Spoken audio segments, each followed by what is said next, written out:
جب سیدی علی بن عثمان الحجویری رحمہ اللہ تعالی ہندوستان تشریف لائے تو ان کو چار دیواری کے اندر گھسنے بھی نہیں دیا گیا تھا، انہوں نے باہر ڈیرا لگایا۔ آج ایسا لگتا ہے جیسے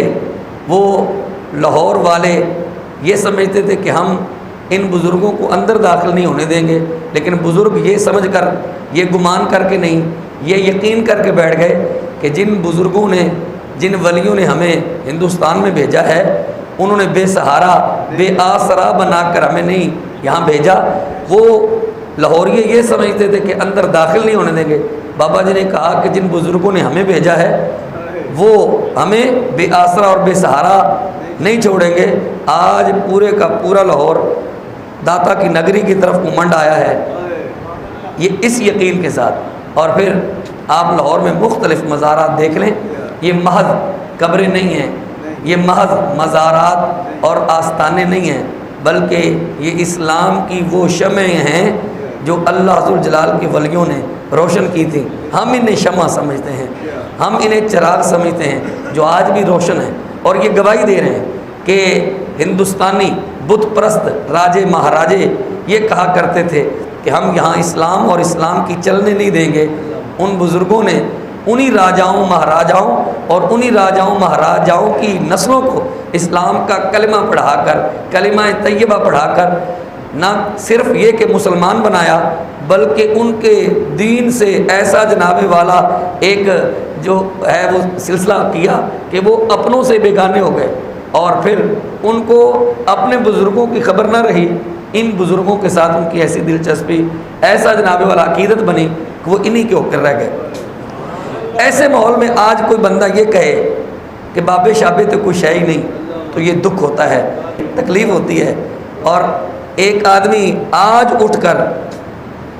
بند کمرے میں کسی عالم کا سامنا بھی نہ کرے، کسی مناظر کا سامنا بھی نہ کرے، اور کسی جناب والا بندے کے ساتھ وہ کھل کر آزادانہ ماحول میں بات کرنے کے لیے بھی تیار نہ ہو، اور بند کمرے میں بیٹھا چیلنج دیتا رہے کہ ہے کوئی مائی کا لال ایسا عالم میرا سامنا کرے، اور جب سامنا کرنے کے لیے کوئی جاتا ہے تو وہ نکلتا ہی نہیں۔ سیکورٹی خدشات ہیں جناب والا، یہ ایسے معاملات ہیں۔ آپ یہاں آ گئے ہیں تو اب آپ نے یا تو مناظرے کا چیلنج ہی نہیں دینا تھا، اگر مناظرے کا چیلنج دیا ہے تو پھر بات کریں۔ اس سے معلوم ہوتا ہے کہ اس کی جو علم کی میراث ہے، اس کے پاس جتنا علم ہے، اس سے معلوم ہوتا ہے کہ وہ صرف اور صرف گمراہ کرنے کے لیے اور لوگوں کو راہ راست سے بہکانے بھٹکانے پھسلانے کے لیے وہ پلانٹڈ ہے، پلانٹ کیا گیا ہے، تیار کیا گیا ہے، تاکہ لوگ اولیاء کاملین سے جو وابستہ تھے صدیوں سے، ان کی عقیدتیں اور ان کی محبتیں جو اللہ ذوالجلال کے نیک بندوں سے تھیں، ان کو توڑا جائے اور ان کے ذہنوں کو جو ہے وہ پراگندہ کر دیا جائے، ان کے خیالات کو، نظریات کو منتشر کر دیا جائے، اور لوگ جو ہیں وہ ایک دوسرے کے نہیں بلکہ جناب والا بچہ ماں باپ کے ساتھ لڑ رہا ہے، وہ کہتا ہے مجھے دین آج سمجھ آیا، آپ پتہ نہیں کس دین پر تھے۔ معمولی بات نہیں ہے، تھوڑا نہیں پورا سوچنے کی ضرورت ہے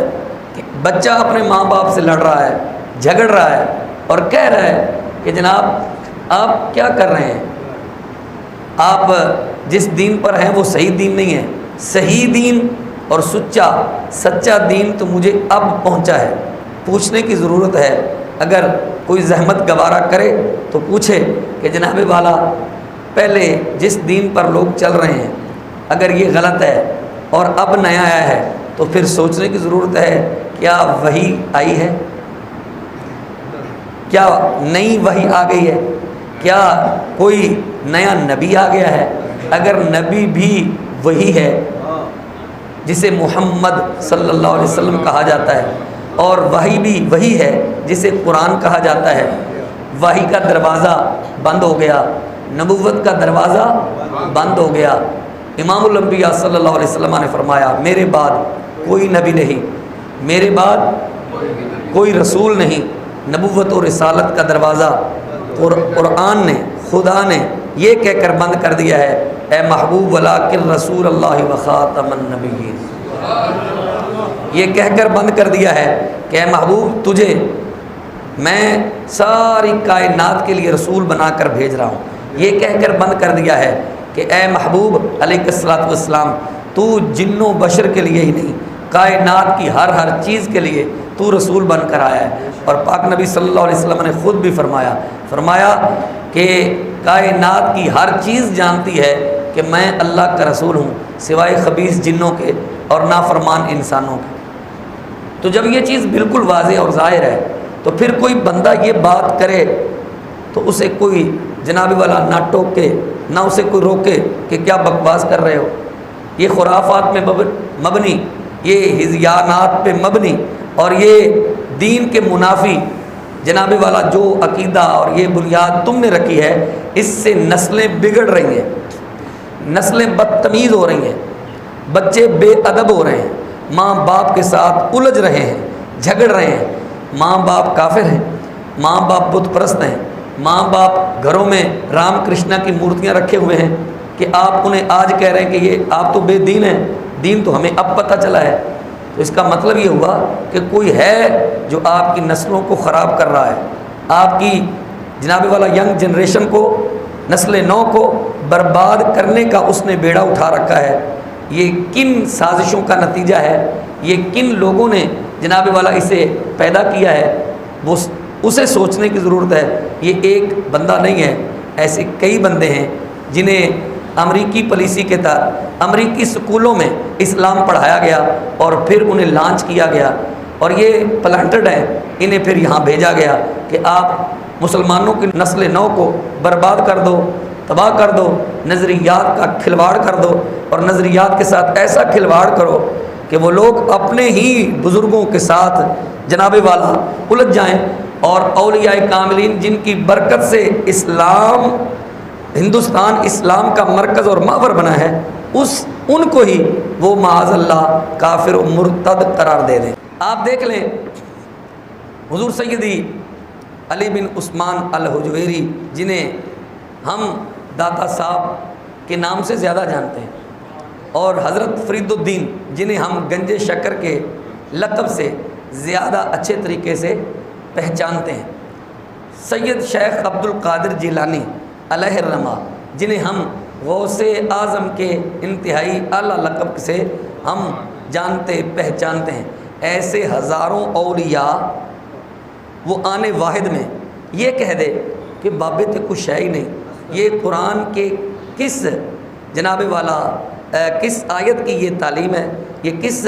آیت کی طرف نشاندہی ہے کہ قرآن نے یہ انداز دیا ہو، احادیث میں یہ انداز دیا گیا ہو، یہ پوری جناب والا اس ذریت کو چیلنج ہے جو اولیاء کاملین کی